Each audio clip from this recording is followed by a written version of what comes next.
Hello, my lovelies. Welcome back to another episode of the Amelie Moran podcast. Today, we're going to be talking about San Cristobal de las Casas, which is still in Mexico. We are still in Mexico. It feels like we've been in Mexico for so long, but we did spend quite a lot of time there. But this will be the last place in Mexico that I'm telling you all about and all the things there are to do there and also my experience.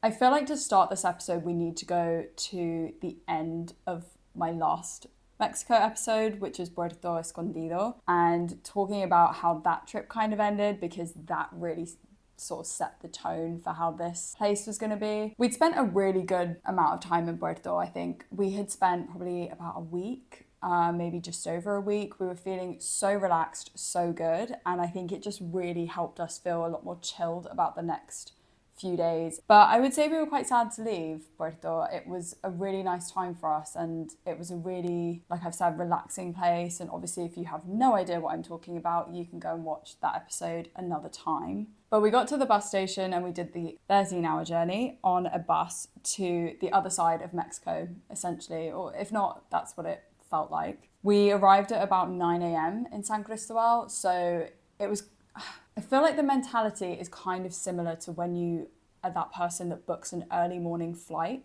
and you feel like, okay, let's get the flight at 6 a.m. because then we'll have the rest of the day to explore, blah, blah, blah. But like you never take into account the fact that you are going to be exhausted because you have gotten up so early for this flight. I feel like that was the kind of energy that we had. We thought it'd be really ideal to get the night bus because you don't want to waste a day traveling on a bus. It's also hot, so it just would be really uncomfortable. But what you're not thinking about is the fact that you've been on a bus for 13 hours and arriving at 9 a.m. sounded like a good idea, but inevitably we were just exhausted and didn't really want to do much, to be honest. We weren't really sure what there was to do in San Cristobal, if I'm honest. It was sort of a place that we chose to go simply because we'd heard good things about it, didn't actually know what those things were. Maybe apart from the kind of famous canyon that's there, but we really didn't know anything about it. So we sort of turned up at 9 a.m. and thought, what the hell is there to do here? Like, what have we got ourselves into? And we had originally planned to go from Wednesday to Saturday, arrive on the Wednesday and then leave on the Saturday. But plans changed because buses to Guatemala, which was the next destination we were going to, only went on weekdays. And so that kind of messed up our trip because it meant that instead of having 2 full days to do things, go on tours or go and explore the town, was cut short to 1 day. And sounds a bit dramatic, but that was really annoying for us and wasn't ideal because obviously we'd just arrived, wanted to sort of absorb the place, but we didn't have a lot of time to do that. So this episode is going to be me telling you what there is to do in San Cristobal, and also, if you don't have a lot of time, the absolute musts that I really, really recommend. So let's get into it. I always start these episodes off talking about the history and culture of a place because I feel like that really sets the tone for it, and I think it gives you an idea, especially if you're somebody who's going to these places for historical reasons or you want to learn more about the culture. I feel like that's the most foundational thing that you're probably going to take in at first. So for example, in San Cristobal, there was so much Spanish Baroque architecture everywhere. You can really see the influences in the architecture in San Cristobal, as well as lots of indigenous influence with like the local markets and things, and that is definitely the first thing that hits you. We weren't able to go to this, but there is a Fiesta de San Cristobal. Apparently it's all about honouring the city's patron with saint music, dances and colourful parades. That really doesn't surprise me because the town of San Cristobal is extremely colourful. I'm going to put a photo up either side of me to show you how much stuff there is to do here. This photo is from when we arrived at our hostel and there was sort of just this schedule of things that you could do and get shuttles to and tours and get transport to. So you can have a look to sort of, I'm not going to go through and explain every single one.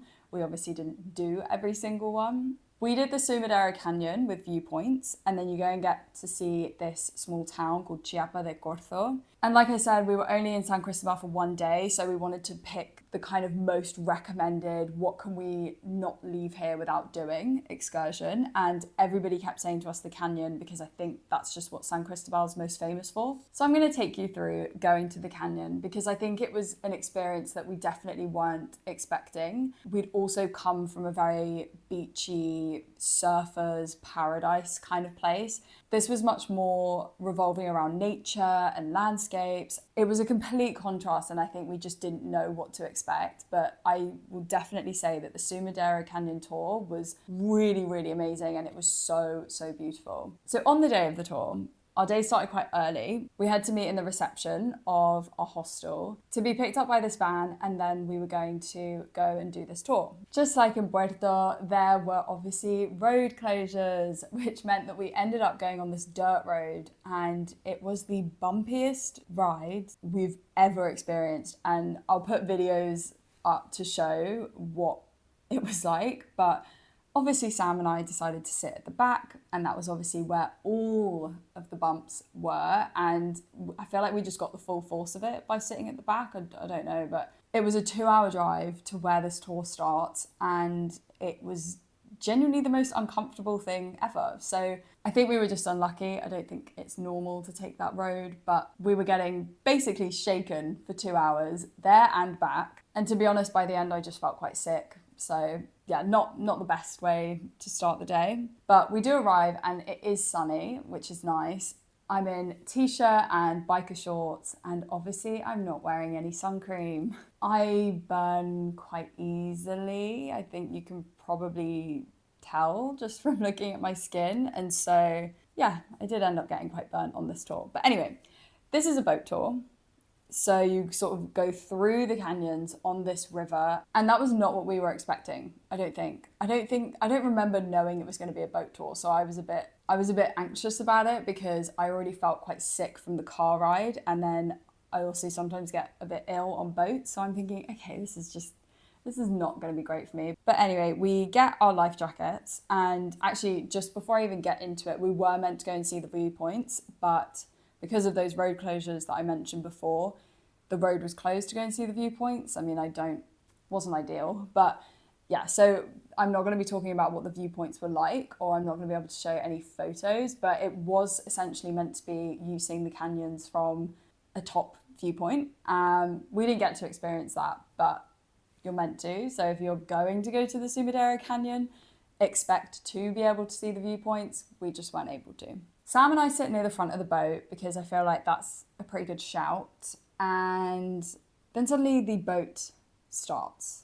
And when I say it starts, it jets off. It was so quick. I feel like I got whiplash. It is going so quickly down this river. And being at the front, it almost felt like we were sitting vertically up. It was absolutely terrifying. I mean, you get used to it, but it was absolutely terrifying. Especially because as we're going down the river, we're being shown the sides of the canyon, and it's really beautiful. And then crocodiles start turning up, and you've got all these spider monkeys and all these big birds. And I'm like, okay, I really don't want to capsize. I really don't want to fall out the boat. So whilst that was all beautiful, I was quite anxious about the boat, because it just sort of, every time we stopped and started, it really felt like we were going to fall off. It was really cool to see the crocodiles and all of the wildlife there. I think I definitely wasn't expecting it either, so that was a really nice touch. It also kind of, I guess, gave it a bit more of an adrenaline rush, quite fun, because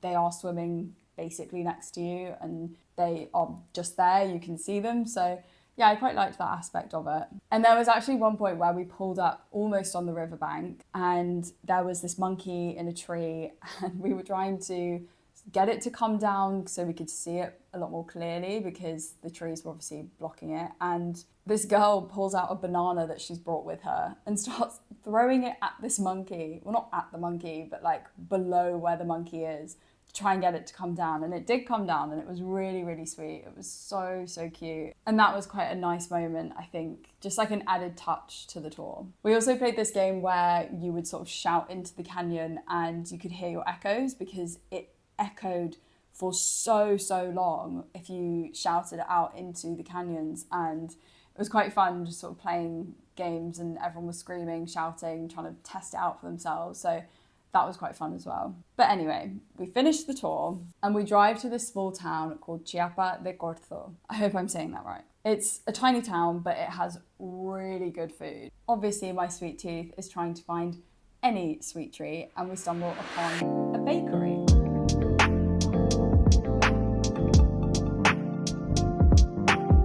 We found this to be quite common in Central America as well, that bakeries are just like overloaded, like drowning in pastries and bread and loads of baked goods. And I feel like you don't see this in the UK or Australia or anywhere else in the world. And everything is so cheap individually, which obviously was good for us because it meant that we could spend more and try more different pastries. But we just got loads of stuff to bring back with us, especially because we knew we had a 2-hour drive back to our hostel on this bumpy road and wanted something to snack on. But I absolutely loved these bakeries and I've just never seen anything like it. It was so normal. I think that was where everyone gets their bread and all their sweet treats. You had loads of pastries just covered in sugar, covered in cinnamon, all of these different flavors, and I absolutely loved it. We just don't see it anywhere else, I don't think, in the world. If not, I've not seen it anywhere else. It was also nice to be in the bakery because I was extremely burnt at this point, and so I'm just honestly just trying to stay out of the sun. But to close that sort of story, I think if you are there longer, then you could definitely go and do more of the excursions. Some people that we met at our hostel had done quite a few of the excursions, and everything is all about landscape, I would say, in this part of Mexico. And so everything is sort of worth doing, worth trying, or worth paying for, worth traveling to. So I definitely wouldn't have just one day to be here like we did. I would maybe say 4 or 5 days. That will also leave you enough time to try all of the food in this area of Mexico.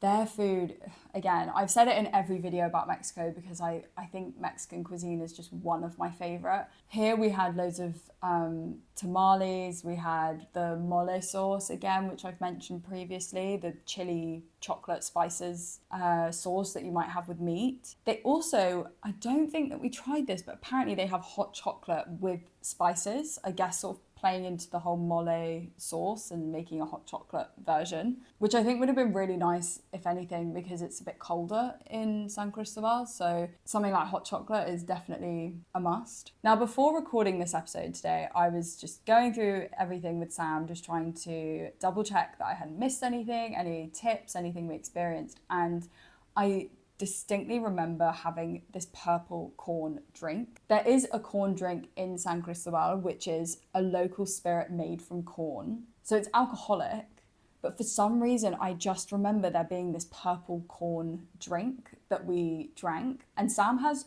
no recollection of this, has no idea what I'm talking about. But I swear it happened. But I don't remember it happening here, but I don't know where else we would have had a corn drink. If anything, there is an alcohol that is made out of corn and tastes like corn. I just distinctly remember it being bright purple for whatever reason. I don't know if it was here or if it was later on in our trip, but I cannot get this drink out of my head. I wasn't the biggest fan of it. I think that's why I remember it. But Sam just sort of drank it and didn't think much of it. So maybe that's why I remember it more. I don't know. But yeah, you can try the local spirit as well here, which I have a feeling we tried, but we'll never know.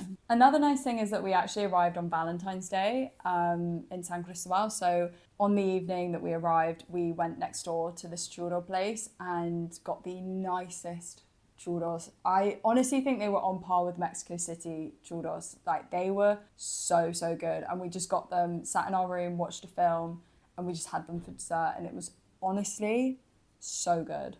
Now, if we look beyond the main square and the markets in San Cristobal, there are quite a few hidden gems, I would say, and I would recommend you go and see or do. I'd seen on TikTok there was this church that everyone kept talking about in San Cristobal, and it's got a gorgeous view of the city, and also it's just a really nice hike to do. So when we got back from our Sumidero Canyon tour, we went and hiked up to this church. It is a steep walk, I won't lie. It was quite a lot. I think it's called La Iglesia de San Cristobal. the church of San Cristobal, I guess. It was a really nice spot to just absorb the city and all of the landscapes. Like I've said, I feel like San Cristobal is all about landscapes and nature, and it was so, so beautiful. We couldn't go in the church necessarily, but just walking around the top of the mountain was so nice, especially I would say evening time when it's still hot, but it's not too hot and it's starting to cool down a bit. Another place that I saw when I was doing some research, we actually didn't go here, but it's called Grutas de Rancho Nuevo. It's a few kilometers outside of San Cristobal, and it's got natural caves, and you can also do some zip lining, so it sounds pretty fun. I have to say our hostel, Puerta Vieja, was a complete hidden gem. I really do have to give it credit. It was probably the best or one of the best hostels we stayed in on our entire trip. It was absolutely massive. There was so many rooms. We fortunately got a private room here. It didn't actually lock, which was a bit embarrassing. After Sam and I got back and were eating our churros in bed, just chilling, watching a film, this whole group of friends like opened our door and just sort of stood there in the doorway because they must have been quite drunk and thought it was their room, and they just stood there in the doorway and we were like, hi, and they were like, hi. It was really awkward. The room was fine apart from that. But this hostel, I would say the atmosphere was so comfortable and there was so much to do. There was a bar. It was a really good place to socialize and meet other backpackers, other people, and hearing about their journeys, what they're up to. Some people are doing similar journeys, going through Central America afterwards. Some people are doing completely different journeys, and I absolutely love speaking to people and hearing all about it. We also got breakfast and dinner every day included in the price of our room, which is so ideal. I feel like when you're backpacking, sometimes the only option feels like going out for breakfast or going out for dinner because you don't have access to certain things. But I would recommend trying to book hostels that will give you food. We didn't know that they were going to give us food, to be honest. It didn't say it anywhere, but it was such a blessing in disguise because also I think in the town there weren't loads and loads of restaurants per se. There were obviously some, but it wasn't a massive choice. So it was really nice to be able to just have a home cooked meal from the hostel. You know, we had like lasagna one night, we had tacos the next night, and it was nice because everybody's lining up, everybody's going to get their food together, you're sitting on tables with other people, you're just able to socialize a lot better than if we were going out for dinner at random places. I would say it felt more like a small community living together. I feel like that's the best way to describe it. It was very, very friendly, and I will say really welcoming to solo travelers as well. Pretty much everyone we met there was a solo traveler, and they said that they felt really comfortable in this place. A pro tip I will give any solo travelers, any travelers in general, but solo travelers, is bring a deck of cards with you or bring something like Monopoly Deal. I brought Monopoly Deal and a pack of cards. Bring one because I feel like they're the best icebreakers. Going up to people after dinner and just being like, do you guys want to play? Maybe other people don't have cards and they want to play cards, and you can sort of be like, oh, I've got some. And I think they're just the best way to meet people and just start a conversation. I brought Monopoly Deal and we ended up playing this massive game of Monopoly Deal with people at the hostel. There was like, I think we tried to play it with about 6 people because everybody wants to get involved. You can then start chatting to other people, and because you're all focused on the game, it's not awkward, basically. I feel like that's something that a lot of people are worried about, is that awkwardness of trying to make friends. But I honestly think if you have something that's an icebreaker, then you're set and you'll be fine. And also our hostel had the best rooftop view of the city. I don't know why no one went up there. Like when we went up there, there was no one there. No one was hanging out there, but we would take snacks up and a speaker and just admire the view. It was honestly beautiful.